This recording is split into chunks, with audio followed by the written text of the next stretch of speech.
Top యూనివర్సిటీలలో BTech చేద్దాం అనుకుంటున్నారా? అతి తక్కువ ఫీజ్ స్కాలర్షిప్ తో ఎడ్యుకేషన్ ఫినిష్ చేయాలనుందా? అయితే విసోర్స్ వారి ఎడ్యుకేషన్ ఫెయిర్ కి అటెండ్ అవ్వండి. స్టూడెంట్స్ మీ ఇంజనీరింగ్ లో computer science, artificial intelligence, machine learning, data science, cyber security లాంటి ఫ్యూచరిస్టిక్ కోర్సెస్ ఏదైనా సరే చేయాలనుకుంటే జూన్ 29న సండే రోజు టీ హబ్ లో గ్రాండ్ లెవెల్ లో జరుగుతున్న విసోర్స్ ఎడ్యుకేషన్ ఫెయిర్ చాలా హెల్ప్ అవుతుంది. ఇండియాలోని నాక్ A++ అక్రిడేషన్ పొందిన టాప్ యూనివర్సిటీల నుంచి ప్రతినిధులు వస్తున్నారు. అతి తక్కువ ఫీజుతో స్కాలర్షిప్ పొందే గొప్ప అవకాశం. మీకు కావలసిన ప్రతి ఇన్ఫర్మేషన్ ని, బోలెడని ఆప్షన్స్ ని మీ ముందుంచుతారు. ప్రతి విషయాన్ని డైరెక్ట్ గా తెలుసుకోవచ్చు.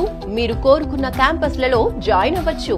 జూన్ 29న సండే రోజు టీ హబ్ లో గ్రాండ్ లెవెల్ లో జరగబోయే ఎడ్యుకేషన్ ఫెయిర్ లో ఎడ్యుకేషన్ లోన్ మేళా కూడా జరగబోతోంది. ఎలాంటి ష్యూరిటీ, ఎలాంటి ప్రాపర్టీ అష్యూరెన్స్ లేకుండానే ఎడ్యుకేషనల్ లోన్స్ అందించేందుకు nationalised banks and NBFCs, foreign banks మీకోసం సిద్ధంగా ఉండబోతున్నాయి. సో డియర్ స్టూడెంట్స్, ఇంజనీరింగ్ చేయాలి అనుకునే ప్రతి ఒక్కరూ విసోర్స్ వారి ఎడ్యుకేషన్ ఫెయిర్ కి అటెండ్ అవ్వండి. బెస్ట్ క్యాంపస్ ని సెలెక్ట్ చేసుకోండి. మీ లైఫ్ ని నెక్స్ట్ హైట్స్ కి తీసుకెళ్ళండి. విసోర్స్ వారి ఎడ్యుకేషన్ ఫెయిర్ కోసం ఈ కింది నంబర్ కి కాల్ చేయండి. Vsource education fair, one stop solution for your future.